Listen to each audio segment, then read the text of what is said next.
दे रहे नहीं दे रहे? अरे चिपट जो देव कुमार आचार्य देवव्रत जी के साथ, ये सारी इनसे नुक्ते ले लो और उसको यूज करो, जिससे कि हमारी जो प्रकृति, मैंने कहा है कि आज गंगा दशहरा है, यह हमारी प्रकृति के साथ जुड़ा हुआ है। और भाइयों, ये प्राकृतिक खेती भी ये हमारे संस्कारों के साथ जुड़ी हुई है। मुझे खुशी है कि प्राकृतिक खेती वही होती है जो सदियों से मां गंगा और अन्य पावन नदियों के जल से लहलहाती आई है। हम सब जानते हैं, हम सबको मालूम है। यही नहीं, इन नदियों ने पूरे आर्यव्रत में ऐसी उपजाऊ जमीन तैयार की है कि उसमें उपजे अन्न से भारत माता सोने की चिड़िया बनी है। बनी या नहीं बनी? सोने की चिड़िया बनती थी। बोलते थे ये भारत, ये सोने की चिड़िया है। और भाइयों, इसी भूमि पर ही हमारी समृद्ध संस्कृति फली फूली है। हम सब जानते हैं, यह संस्कृति हमें सिखाती है कि जल, जंगल और जमीन, ये तीनों ही जीवन के स्तंभ हैं। जल, जंगल और जमीन, ये हमारे जीवन के तीन स्तंभ हैं और इनका संरक्षण ही सतत आधार, हमारा विकास भी है और हमारा आधार भी है। माननीय प्रधानमंत्री जी ने अपने शब्दों में कहा है, उन्होंने कहा है कि प्राकृतिक खेती एक तकनीक नहीं है, यह एक संपूर्ण जीवन दर्शन है। ये प्रधानमंत्री जी के शब्द हैं। ये हमें प्रकृति के साथ साथ ये जीना भी सिखाती है, उसका शोषण नहीं करती है। ये हमें जीवन देती है प्राकृतिक खेती, ये व्यक्ति का शोषण नहीं करती है। और अभी आचार्य देवव्रत जी जो बात कर रहे थे रासायनिक खेती की, वो हमारे जीवन को भी लेती है।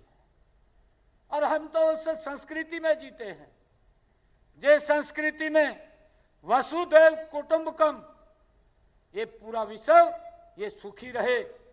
और जब ये पूरा विश्व सुखी रहे तो आज विश्व पर्यावरण दिवस के अवसर के ऊपर आदरणीय आचार्य देवव्रत जी ने हमें महत्वपूर्ण टिप्स दिए हैं, उनके साथ हमने जुड़ना है। मैं माननीय प्रधानमंत्री जी के बताना चाहूंगा मार्गदर्शन में हमारी सरकार विकसित कृषि संकल्प अभियान के साथ गति से आगे बढ़ रही है। हम गति से आगे काम कर रहे हैं। हरियाणा में हमने पिछले दिनों इसका शुभारंभ 29 मई को कुरुक्षेत्र की पवित्र भूमि से किया और ये अभियान ये 12 जून तक चलेगा।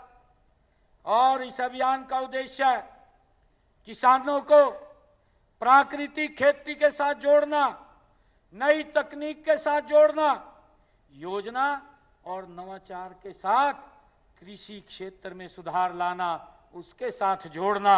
इन सुधारों में प्राकृतिक खेती की भी महत्वपूर्ण भूमिका ये होती है। इस बात को हमने समझना है, जो आदरणीय आचार्य देवव्रत जी ने हम सब का मार्गदर्शन किया है। मुझे खुशी है कि जब आज विश्व पर्यावरण दिवस के अवसर पर पूरी दुनिया के लोग वायु, जल व माटी के संरक्षण का संकल्प ले रहे हैं और इन्हें हर प्रकार से प्रदूषण से मुक्त करने के उपाय पर विचार कर रहे हैं, तो आज हम हिसार की इस पवित्र भूमि पर प्रकृति, खेती, इन सब समस्याओं का एक रामबाण है। इसके ऊपर हम बैठ करके चर्चा कर रहे हैं, विचार कर रहे हैं। यह केवल हरियाणा के कृषि नीति की नई दिशा देगी, बल्कि पूरे देश के लिए यह प्रेरणा का एक स्रोत बनेगी। मुझे खुशी है कि आज जब हम खदानों के मामले में आत्मनिर्भर हैं, लेकिन इसके लिए हमें बहुत बड़ी कीमत भी चुकानी पड़ती है। भाइयों, जब हम अपनी खेती में, जिसका भी जिक्र भी किया है, अंधाधुंध रासायनिक खादों का उपयोग करते हैं, खरपतवार नाशकों का उपयोग करते हैं, जल और वायु प्रदूषित होते हैं। आचार्य देवव्रत जी ने हमें उदाहरण देकर के बताया, वीडियो के ऊपर भी बताया, किस प्रकार से हमारे शरीर को ये धीमा जहर ये नष्ट कर रहा है।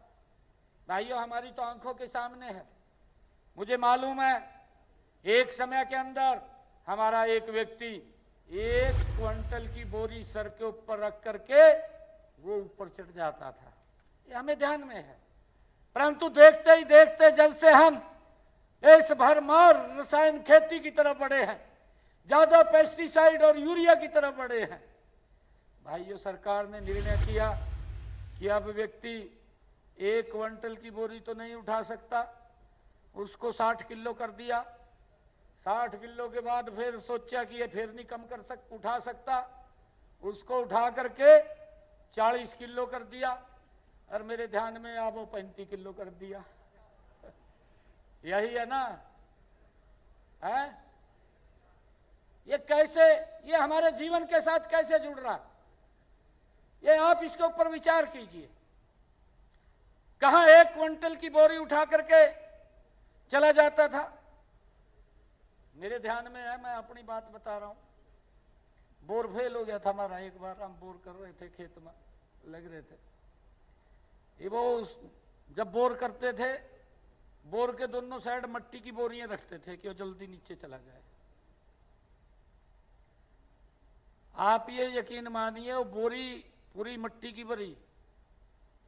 मेरे को कहने लगा एक छोरा, कहा यूं कर ठेगा मेरे सिर पर दर का, खाली तो क्या कराएंगे, कहा मैं इसमें ऐसी ऊपर टपक दूंगा, क्योंकि बार बार उतारनी पड़ती थी, फिर ऊपर उठाना पड़ता था। ये मेरे ध्यान में है। परंतु क्या आज कोई मिट्टी की भरी एक बोरी सिर पर तड़े तो ठेगा ऊपर दर देगा क्या? नहीं दर सकता। ये इसका इम्पैक्ट है, ये रसायन का इम्पैक्ट है, हमारे शरीर के ऊपर है।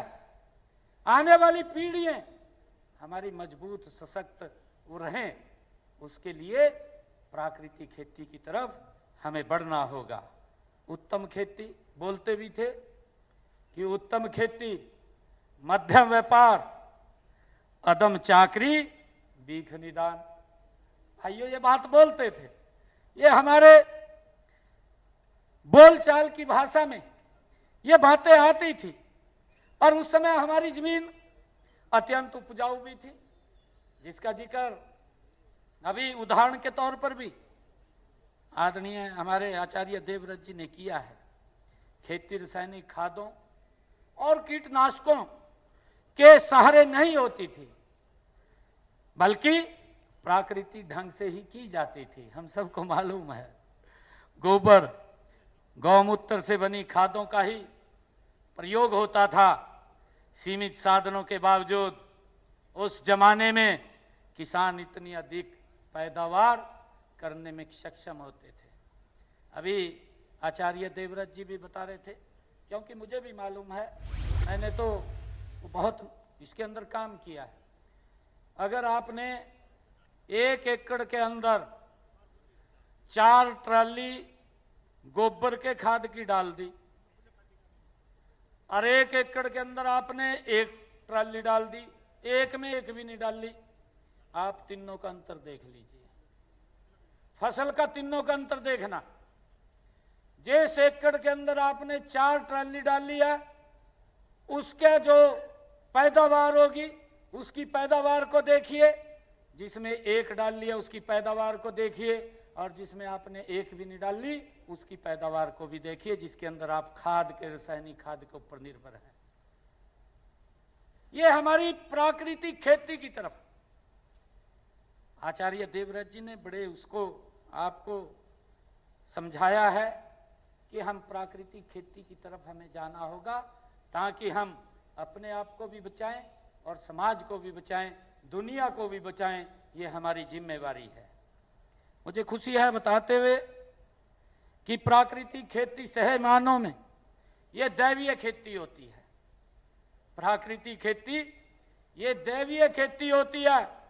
हमारे प्राकृतिक संसाधनों व पंचभूत तत्वों, यदि भगवान की सर्वोत्तम पूजा है तो अर्थात भगवान का मतलब है, भय का मतलब है भूमि, और गय का मतलब है गगन, वय का मतलब है वायु, और आ का मतलब है आग, नय का मतलब है नीर।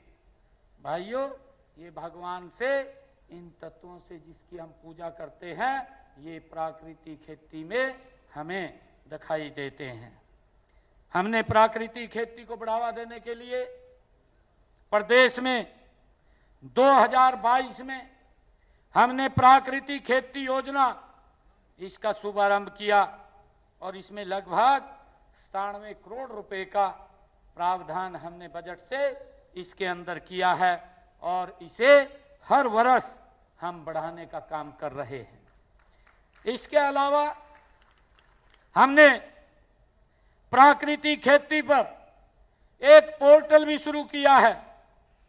अब तक इस पोर्टल पर लगभग 1,84,665 किसानों ने 2,73,955 एकड़ क्षेत्र का पंजीकरण इस पोर्टल के ऊपर कराया है कि हम प्राकृतिक खेती कर रहे हैं। इसमें से 17,087 एकड़ क्षेत्र में प्राकृतिक खेती अपनाने के लिए 10,550 किसानों का सत्यापन भी किया जा चुका है। उनको चेक किया जा चुका है कि ये लोग प्राकृतिक खेती कर रहे हैं। मुझे बताते हुए कि हमने कृषि एवं किसान कल्याण विभाग की 53 एकड़ 4 कनाल भूमि पर प्राकृतिक खेती करने का ये निर्णय लिया है। यह जमीन हमारे कैथल के अंदर जठेड़ी गांव में है, और इसे हमने पायलट परियोजना के रूप में लागू किया है, और इसकी सफलता के बाद इसे धीरे धीरे करके मैं आदरणीय आचार्य देवव्रत जी, मैं उनको विश्वास दिलाता हूं कि हम गति से इसको पूरे प्रदेश के अंदर बढ़ाने का काम करेंगे। जो आपका विचार है इसको आगे ले जाने का काम करेंगे। मैं बताना चाहूंगा कि हमने 2025-26 के दौरान 1 लाख एकड़ हरियाणा प्रदेश में प्राकृतिक खेती करने का लक्ष्य निर्धारित किया है। 2022 से अब तक 720 किसान गोष्ठियां हमने इस प्राकृतिक खेती को लेकर के की हैं, 22 कार्यशालाएं की हैं, 1 राज्य स्तरीय मेला आयोजित किया जा चुका है। इन कार्यक्रमों में 35,000 किसानों ने भाग लिया है। हमने प्राकृतिक खेती अपनाने हेतु प्रशिक्षण प्रदान करने के लिए आपके जो नेतृत्व में कुरुक्षेत्र में गुरुकुल चल रहा है, उस जींद, हमेटी, सिरसा और मंगियाना, करनाल के गलौंडा में भी उस तर्ज के ऊपर हमने प्रशिक्षण केंद्र वो स्थापित किए हैं। गुरुकुल कुरुक्षेत्र हम सब जानते हैं कि जो प्रशिक्षण केंद्र में प्रगतिशील किसानों को प्रशिक्षण देने के लिए राज्य सलाहकार की भी वहां पर नियुक्ति की है। मुझे ये भी खुशी है कि अब तक उसमें 9,707 प्रतिभागियों को प्रशिक्षण दिया जा चुका है। इनमें युवा किसान, महिलाएं, सरकारी कर्मचारी शामिल हैं। इसके अलावा हमने हमेटी, जींद ने राज्य के 6,234 सरपंचों को 1 दिवसीय हमने ऑनलाइन प्रशिक्षण भी दिया है। मुझे ये बताते हुए कि अब तक 2500 किसानों को हमने ड्रम खरीदने के लिए, जिसका जिक्र आचार्य देवव्रत जी ने किया है, ड्रम खरीदने के लिए भी हमने 75 लाख रुपया उनको देने का काम किया है। किसानों के लिए प्राकृतिक रूप से उत्पादित और लोकप्रिय बनाने, उनकी पैकेजिंग, ब्रांडिंग के लिए प्रति किसान हमने 20,000 रुपये प्रदान वो भी किए हैं। 2 एकड़ या इससे अधिक में प्राकृतिक खेती करने वाले किसानों को एक गाय, पहले तो 2 एकड़ था, अब हमने इसको 1 एकड़ कर दिया है। और अगर प्राकृतिक खेती करने वाला किसान गाय लेगा तो सरकार, हरियाणा सरकार 30,000 रुपया उस गाय की खरीद के ऊपर सब्सिडी देने का काम हमारी सरकार कर रही है। इस योजना के तहत हमने 492 देसी गायों की खरीद के लिए 1,23,00,000 रुपया किसानों तक पहुंचाने का काम ये हमारी सरकार ने किया है। मुझे ये भी खुशी है कि किसानों को प्राकृतिक खेती के लिए प्रेरित करने के अलावा हमने आपको और अनेक प्रोत्साहन वो दिए हैं। माननीय प्रधानमंत्री जी ने हाल ही में हरियाणा के अंदर 14 फसलें जो एमएसपी में बढ़ोतरी की है, हम हरियाणा में सभी 24 की 24 फसलों की खरीद